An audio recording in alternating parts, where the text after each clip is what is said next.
Hello दोस्तों, मैं doctor TC स्वागत करता हूं आपको आपका LNIS हिंदी यूट्यूब चैनल पर। दोस्तों, यूपीएससी प्रीलिम्स 2024 के लिए जो हमारी रिवीजन क्लासेज की जो सीरीज है, इसमें आज तीसरी क्लास है जिसमें हम संवैधानिक निकाय पढ़ रहे हैं। दोस्तों, पहला टॉपिक हमने स्टार्ट किया था संवैधानिक निकाय, जिसके अंतर्गत लास्ट क्लासेज में दोस्तों हमने संघ लोक सेवा आयोग को देख लिया है, राज्य लोक सेवा आयोग को पढ़ लिया है, निर्वाचन आयोग पढ़ लिया है, वित्त आयोग पढ़ लिया है। ये हम कवर कर चुके हैं। दोस्तों, आज की क्लास में दोस्तों हम अनुसूचित जातियों के लिए राष्ट्रीय आयोग, अनुसूचित जनजातियों के लिए राष्ट्रीय आयोग और राष्ट्रीय पिछड़ा वर्ग आयोग, साथ ही इनके कैग, एक ये कवर करेंगे आज। अनुसूचित जनजातियों के लिए राष्ट्रीय आयोग, भारत का नियंत्रक एवं महालेखा परीक्षक, ये चार बॉडीज हम निकाय हम आज देखेंगे।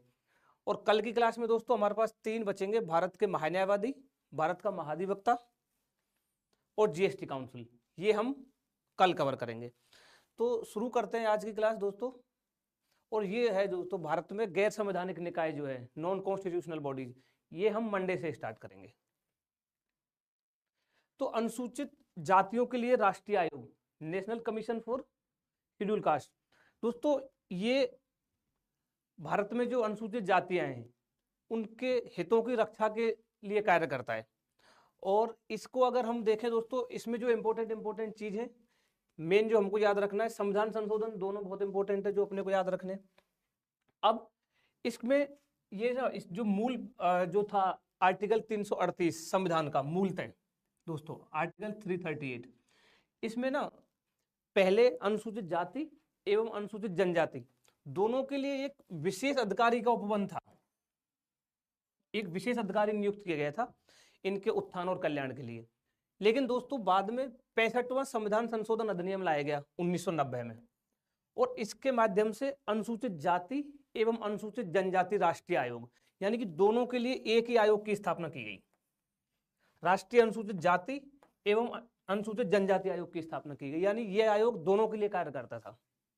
फिर बाद में क्या होता है दोस्तों, 2003 में 89वां संविधान संशोधन अधिनियम लेके आए, ये 2004 में प्रभावी हुआ था।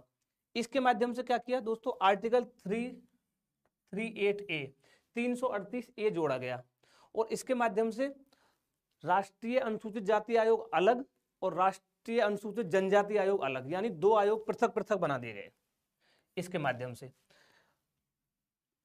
दूसरा हम इसमें देखते हैं, अब इसके हम क्वेश्चन देखेंगे। इसमें ना जो ये दो पॉइंट आपको विशेषकर याद रखने, ये संविधान संशोधन ही, बाकी क्वेश्चंस के माध्यम से डिस्कस करते हैं।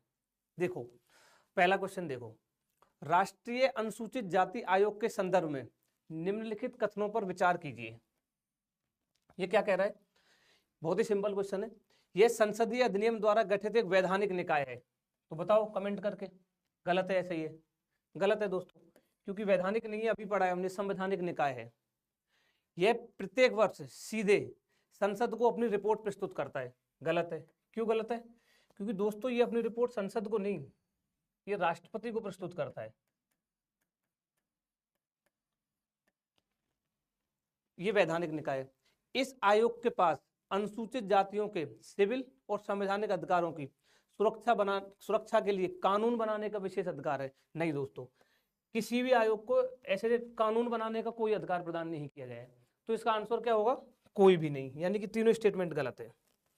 दूसरा प्रश्न देखते हैं, राष्ट्रीय अनुसूचित जाति आयोग के संबंध में इनमें से कौन सा कथन सत्य नहीं है? हाँ दोस्तों, ये जो नहीं है ना, इसको विशेषकर आप ध्यान रखना। जब प्रीलिम्स पेपर देने जाओ तब भी ये बहुत सिली मिस्टेक होती है, हम नहीं पे ध्यान नहीं दे पाते, वहाँ एग्जाम का प्रेशर रहता है तो नहीं को हम नहीं देख पाते। तो ये इसको अंडरलाइन कर लेना है, नहीं है पूछा है, यानी कि कौन सा कथन सही नहीं है ये पूछा है। तो पढ़ते, राष्ट्रीय अनुसूचित जाति आयोग जो है वर्ष 2004 में, क्योंकि 2003 के 89वें संविधान संशोधन अधिनियम के बाद अस्तित्व में आया, जिसने राष्ट्रीय अनुसूचित जाति आयोग और राष्ट्रीय अनुसूचित जनजाति आयोग नामक दो आयोगों का सृजन किया। अभी पढ़ा है दोस्तों, ये तुरंत ही पढ़ा है, देखो ये। तो ये स्टेटमेंट सही है। दूसरा, मूल संविधान के अनुच्छेद 338 में अनुसूचित जाति और अनुसूचित जनजातियों के लिए एक विशेष अधिकारी की नियुक्ति का प्रावधान किया गया था। अभी पढ़ा था ये भी, ये स्टेटमेंट भी सही है। राष्ट्रीय अनुसूचित जाति आयोग, राष्ट्रीय अनुसूचित जनजाति आयोग और राष्ट्रीय अल्पसंख्यक आयोग, ये 3 संवैधानिक निकाय हैं, ये ऐसा बोल रहा है दोस्तों। दूसरा, जबकि राष्ट्रीय बाल अधिकार सुरक्षा आयोग और राष्ट्रीय मानवाधिकार आयोग ये सांविधिक निकाय हैं। तो बताइए, इसमें राष्ट्रीय अनुसूचित जनजाति आयोग संवैधानिक निकाय है, सही बात है। अनुसूचित जनजाति आयोग भी संवैधानिक निकाय है, ये भी सही है। लेकिन दोस्तों जो राष्ट्रीय अल्पसंख्यक आयोग है ना, ये संवैधानिक निकाय नहीं है, ये गलत है। तो ये स्टेटमेंट गलत है इसमें। अगला है, कुछ मामलों में राष्ट्रीय अनुसूचित जाति आयोग के पास दीवानी न्यायालय की शक्तियां होती हैं। हाँ, ये स्टेटमेंट सही है। तो इसका आंसर क्या हो गया दोस्तों? सही नहीं है पूछा है, तो आंसर हो जाएगा सी। ठीक है, अगला क्वेश्चन देखिए, राष्ट्रीय अनुसूचित जाति आयोग के संदर्भ में निम्नलिखित कथनों पर विचार कीजिए। इस आयोग का एक कार्य अनुसूचित जातियों के सामाजिक आर्थिक विकास की योजना प्रक्रिया पर सरकार को सलाह देना भी है। हाँ बिल्कुल है, यही तो कार्य है इसका। दूसरा, इस आयोग के पास कुछ मामलों में दीवानी न्यायालय की सभी शक्तियां होती हैं। हाँ बिल्कुल होती हैं, तो ये इसमें आंसर हो जाएगा सी। कौन सा कथन सही है पूछा है। ठीक है दोस्तों, अब अगला देखते हैं दोस्तों, इसमें अनुसूचित जनजातियों के लिए राष्ट्रीय आयोग, national commission for scheduled tribes. अब इसका क्या कार्य है? ये दोस्तों अनुसूचित जो जनजातियां हैं उनकी हितों की रक्षा के लिए कार्य करता है। Good morning everyone. अब इसमें अगर देखते हैं, हम देख चुके हैं इसको भी, इसमें भी वही है दोस्तों, जो संविधान संशोधन है वही इंपॉर्टेंट है। इसकी स्थापना कब हुई थी? 2004 में, क्योंकि दोस्तों जो ये संविधान संशोधन है ना 2003 वाला, ये प्रभावी 2004 में हुआ था। तो आर्टिकल 338 में संशोधन कर 89वें संविधान संशोधन अधिनियम 2003 के माध्यम से संविधान में एक नया अनुच्छेद 338A जोड़ा गया था। अभी हम डिस्कस कर चुके हैं ये वाला भी। अब इसमें ये थोड़ा ये ध्यान रखना, article 366 sub clause 25, 366 sub clause 25, ये जो है ना दोस्तों, ये अनुसूचित जनजातियों को परिभाषित करने की प्रक्रिया निर्धारित करता है। तो इसको थोड़ा सा आप ध्यान रख लेना। अब इसके अभ्यास प्रश्नों पर देखते हैं। राष्ट्रीय अनुसूचित जनजाति आयोग के संदर्भ में निम्नलिखित कथनों पर विचार कीजिए। इसके अध्यक्ष को संघ मंत्रिमंडल के कैबिनेट मंत्री का दर्जा प्राप्त होता है। बताओ कमेंट करके, सही है या गलत है? सही है दोस्तों। दोस्तों राष्ट्रीय अनुसूचित जनजाति आयोग का जो अध्यक्ष होता है ना, देखो ये बता देता हूं पूरा, जो अध्यक्ष होता है इसका, उसको कैबिनेट मंत्री का दर्जा प्राप्त होता है, और जो उपाध्यक्ष होता है उसको दोस्तों राज्य मंत्री का दर्जा प्राप्त है, ये ध्यान रखना। वहीं इसके अन्य सदस्य होते हैं, उनको दोस्तों भारत सरकार के सचिव का दर्जा प्राप्त है। ये 3 चीज ध्यान रखना, ठीक है। अगला है, इसे अन्वेषण एवं जांच के लिए सिविल न्यायालय की शक्तियां प्रदान की गई हैं। हाँ बिल्कुल की गई है। तीसरा है दोस्तों, यह प्रतिवर्ष अपनी रिपोर्ट जनजातीय मामलों के मंत्रालय को सौंपता है। ये स्टेटमेंट गलत है। क्यों? किसको सौंपता है अपनी रिपोर्ट? राष्ट्रपति को, ये आप ध्यान रखना। अब ये एक टेबल के माध्यम से इनको समझेंगे। ये अपनी रिपोर्ट राष्ट्रपति को सौंपता है, तो इसका आंसर क्या हो गया? ये गलत है। उपयुक्त में से कितने कथन सही हैं? तो 2 कथन सही है दोस्तों, पहला और दूसरा, ये ध्यान रखना है। अब देखते हैं राष्ट्रीय पिछड़ा वर्ग आयोग, national commission for backward classes. दोस्तों ये ना पहले इसकी स्थापना, राष्ट्रीय पिछड़ा वर्ग आयोग की स्थापना 1993 में एक अधिनियम के माध्यम से की गई थी, एक्ट के माध्यम से की गई थी। यानी कि ये पहले एक सांविधिक निकाय था, स्टैट्यूटरी बॉडी थी ये। और कौन से मंत्रालय के अंडर थी? यह सामाजिक न्याय एवं अधिकारिता मंत्रालय के अंडर आता था। लेकिन बाद इसका भी देखो संविधान संशोधन याद रखना है, इसको संवैधानिक दर्जा किससे दिया गया? 102वां संविधान संशोधन अधिनियम 2018, इसको संवैधानिक दर्जा दिया गया इसके माध्यम से। अब ये क्या करता है? इसे सामाजिक और शैक्षणिक रूप से पिछड़े वर्गों के बारे में शिकायतों तथा कल्याणकारी उपायों की जांच करने का अधिकार प्राप्त है। अब ये यहाँ पर याद रखना दोनों चीज, दो तरीके के पिछड़े वर्गों की बात की गई है, सामाजिक रूप से पिछड़ा और शैक्षणिक रूप से पिछड़े वर्ग। इन 2 की बात की, ये 2 ही आधार है। और दूसरा दोस्तों, 102 में संविधान संशोधन से आर्टिकल 338 बी जोड़ा गया था, 338 बी, जिससे राष्ट्रीय पिछड़ा वर्ग आयोग का गठन किया गया। और 338 ए से किसका किया गया था? राष्ट्रीय अनुसूचित जनजाति आयोग वाले का। एक और इसमें ध्यान रखना, 102वां जो संविधान संशोधन है, इसके माध्यम से अनुच्छेद 342 ए भी जोड़ा गया था। और इसमें क्या प्रावधान है? इसमें ये प्रावधान था कि सामाजिक जो अभी ये था और शैक्षणिक रूप से जो पिछड़े वर्ग है ना, इनको निर्दिष्ट कौन करेगा, कि इनका निर्धारण कौन करेगा कि ये सामाजिक रूप से और शैक्षणिक रूप से पिछड़ा वर्ग है। तो दोस्तों वो है, ये निर्दिष्ट करते हैं भारत के राष्ट्रपति। ये ध्यान रखना है, राष्ट्रपति वाला। ठीक है। अब ये एक टेबल ये बनाइए जिससे आप थोड़ा, अब इसका स्ट्रक्चर तीनों का एक जैसा है, आप इसको टेबल के माध्यम से याद करोगे तो इजीली याद हो जाएगा। अदरवाइज वो थोड़ा स्टूडेंट्स को इसमें कंफ्यूजन रहती है। अनुसूचित जातियों के लिए राष्ट्रीय आयोग, अनुसूचित जनजातियों के लिए राष्ट्रीय आयोग और राष्ट्रीय पिछड़ा वर्ग आयोग, ये तीन देखे हमने। तो तीनों के ये सेम है दोस्तों। इसकी जो संरचना है ना, इनमें एक अध्यक्ष होता है तीनों में, ये तीनों की बात कर रहे हैं, एक उपाध्यक्ष होता है और 3 अन्य सदस्य होते हैं, ये ध्यान रखना। फिर इनकी नियुक्ति कौन करता है? राष्ट्रपति इनकी नियुक्ति करते हैं, ये ध्यान रखना है। तीनों की सेवा शर्तें, पदावधि, ये भी राष्ट्रपति द्वारा निर्धारित है तीनों का। तीनों को सिविल न्यायालय की शक्तियां प्राप्त है। ये अभी देखा था, कई क्वेश्चन में पूछा हुआ था, इनको दीवानी न्यायालय की शक्तियां प्राप्त है। हाँ, तो तीनों को प्राप्त है, ये आप अपना ये ध्यान रखना। तीनों अपना प्रतिवेदन वार्षिक रूप से या फिर समय से पहले भी आयोग को प्रतिवेदन दे सकते हैं। और ये किसको देते हैं अपना प्रतिवेदन? तीनों आयोग, ये भी राष्ट्रपति को देते हैं, सॉरी, ये भी तीनों अपना प्रतिवेदन राष्ट्रपति को सौंपते हैं। राष्ट्रपति जो है इस प्रतिवेदन को संसद के दोनों सदनों में रखवाता है, ये ध्यान रखना है। राष्ट्रपति इस प्रतिवेदन को संसद के दोनों सदनों में रखते हैं। ये टेबल के माध्यम से इन तीनों आयोगों के बारे में हमने देख लिया, इनको याद रखना। अब इसका अगर अभ्यास प्रश्न देखते हैं तो राष्ट्रीय पिछड़ा वर्ग आयोग के संदर्भ में निम्नलिखित कथनों पर विचार कीजिए। इसमें अध्यक्ष एवं उपाध्यक्ष सहित राष्ट्रपति द्वारा नियुक्त 5 सदस्य शामिल होते हैं। हाँ, अभी देखा ना, एक अध्यक्ष, एक उपाध्यक्ष, 3 सदस्य, टोटल कितने हो गए? 5। तो ये स्टेटमेंट सही है। यह पिछड़ा वर्ग की सूची में किसी विशेष जाति को शामिल करने या हटाने के संबंध में केवल केंद्र को सिफारिश करेगा। हाँ, सिफारिश करेगा। किसी भी शिकायत की जांच करते समय इसके पास दीवानी न्यायालय की शक्तियां प्राप्त होंगी। अभी देखा ना, इसके पास सिविल न्यायालय की शक्तियां प्राप्त होती हैं। हाँ, तो तीनों स्टेटमेंट सही हैं। तो कितने कथन सही है? आंसर हो जाएगा दोस्तों सी। अब देखते हैं दोस्तों, भारत का नियंत्रक एवं महालेखा परीक्षक, controller and auditor general of India. दोस्तों ये एक ऐसा पद है जिसके लिए डॉक्टर BR अम्बेडकर ने कहा था कि भारतीय संविधान में कैग, इसको कैग बोलते हैं, CAG, भारतीय संविधान में जो CAG का पद है वो सबसे महत्वपूर्ण पद है। दोस्तों ये ऐसा उन्होंने इसलिए कहा था कि क्योंकि कैग जो है ना, सरकार जो खर्चा करती है, जो भी सरकार एक्सपेंडिचर करती है, उन खर्चों की कैग जो है ऑडिट करता है दोस्तों। वह यह देखता है कि जो धन जिस कार्य के लिए आवंटित हुआ है उसी कार्य में लग रहा है या नहीं लग रहा है, कहीं कोई करप्शन तो नहीं हो रहा है। ये कैग का कार्य है, ये देखना। अब यहाँ पर इसकी आलोचना भी की जाती है।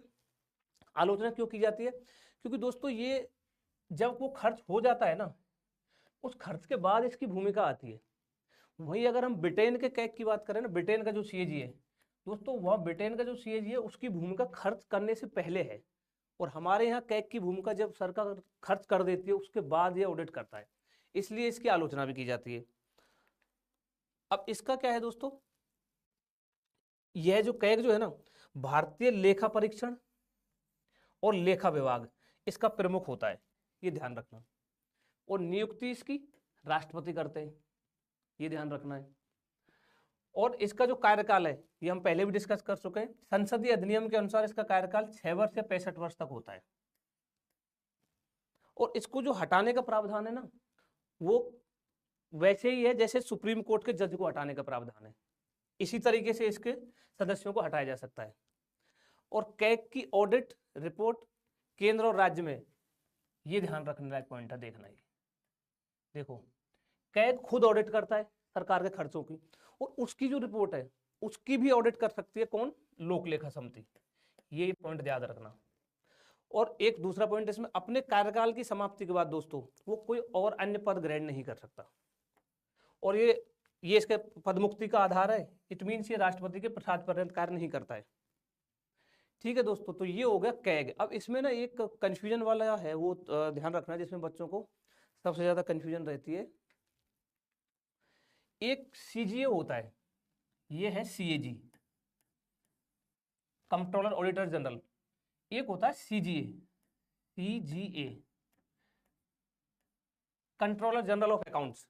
दोस्तों ये तो हम पढ़ ही रहे हैं, ये तो संवैधानिक पद है, कॉन्स्टिट्यूशनल बॉडी है। एक सीजीए को और ध्यान रखना, कंट्रोलर जनरल ऑफ अकाउंट्स, ये दोस्तों वित्त मंत्रालय के अंदर एक कार्यकारी पद है, फाइनेंस मिनिस्ट्री के अंदर। और फाइनेंस मिनिस्ट्री का जो व्यय विभाग है ना, डिपार्टमेंट ऑफ एक्सपेंडिचर, उसके अंतर्गत ये कार्य करता है सीजीए। तो इन दोनों में कंफ्यूज मत होना। एक दूसरा इसमें दोस्तों सॉरी, देखो जो लेखा और लेखा परीक्षण होता है वो सीजीए की भी उसमें भूमिका है और कैग की भी है, तो वो और एक बार देख लीजिए थोड़ा। देखो इसको ऐसे समझो, संघ सरकार अपनी केंद्र सरकार होती है, राज्य सरकार होती है,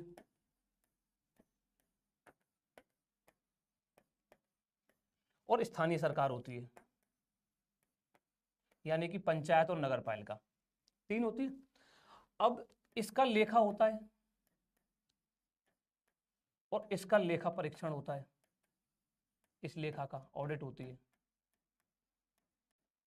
यही काम राज्य सरकार में होता है, लेखा और लेखा परीक्षण। इसको ठीक से समझना दोस्तों, बहुत कंफ्यूजिंग रहता है नहीं तो। लेखा और लेखा परीक्षण इसका भी होता है। स्थानीय जो सरकार है, पंचायत और नगर पालिका, इनका भी लेखा और लेखा परीक्षण होता है। दो चीज होती है।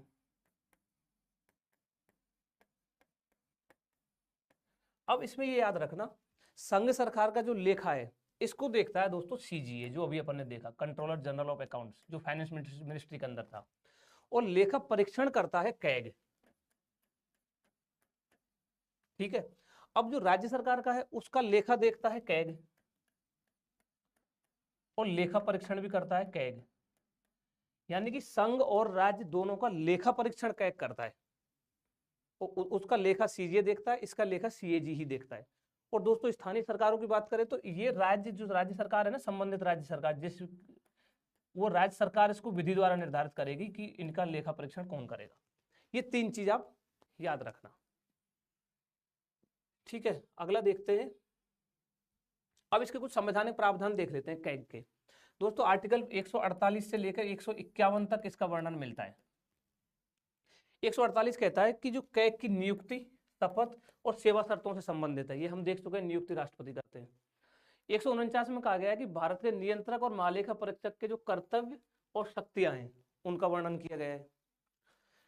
आर्टिकल 150 कहता है कि संघ और राज्यों को खातों का विवरण राष्ट्रपति के अनुसार कैग की सलाह पर, हाँ ये याद रखना, खातों का जो विवरण है ना दोस्तों, वो कैग की सलाह पर कौन करते हैं? राष्ट्रपति, ये याद रखना। अनुच्छेद 151 कहता है कि संघ के खातों से संबंधित कैग की रिपोर्ट राष्ट्रपति को सौंपी जाएगी और राष्ट्रपति इसको प्रत्येक सदन के पटल पर रखेगा। ये हो गया दोस्तों हमारे कैग के संवैधानिक प्रावधान।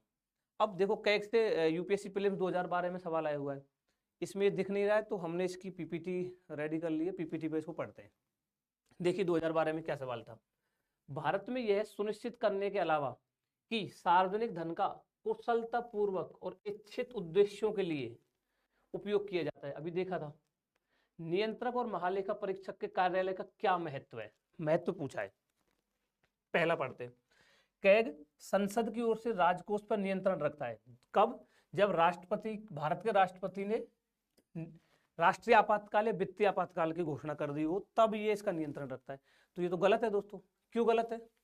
क्योंकि सिर्फ ऐसा नहीं है कि जब राष्ट्रीय आपातकाल लगाओ तभी ये देखता है, सामान्य समय में भी यही देखता है। तो ये स्टेटमेंट गलत है। दूसरा, मंत्रालयों द्वारा परियोजना या कार्यक्रमों के निष्पादन पर कैग रिपोर्ट पर लोकलेखा समिति, अभी देखा था ना, मैंने बोला था इस पॉइंट को याद रखना कि लोकलेखा समिति कैग की जो ऑडिट रिपोर्ट है उसकी भी ऑडिट करती है। ये हो गया।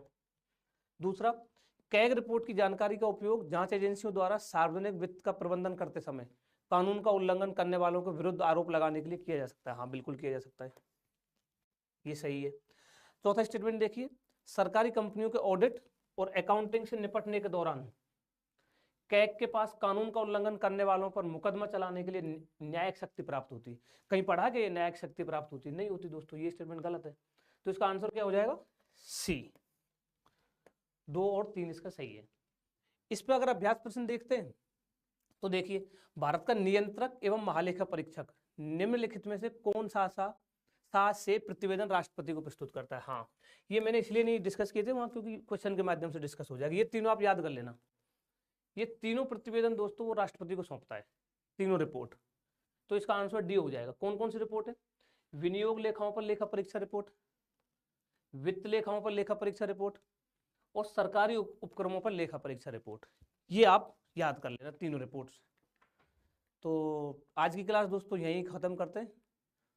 Being a doctor I would like to suggest कि आप पढ़ाई के साथ साथ अपनी हेल्थ का भी उतना ही ध्यान रखें। हाँ, दूसरा भी प्रीलिम्स पास में है तो बाहर का खाना वगैरह सब बिल्कुल अवॉइड करना है। Stay healthy, stay happy. Thank you.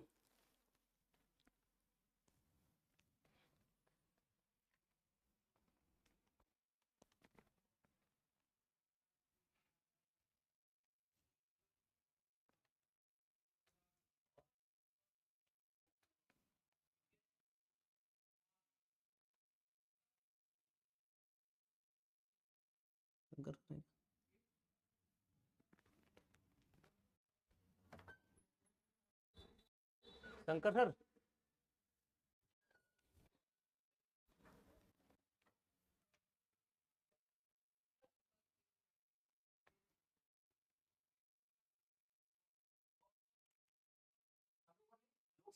Different names क्या क्या हो सकते हैं?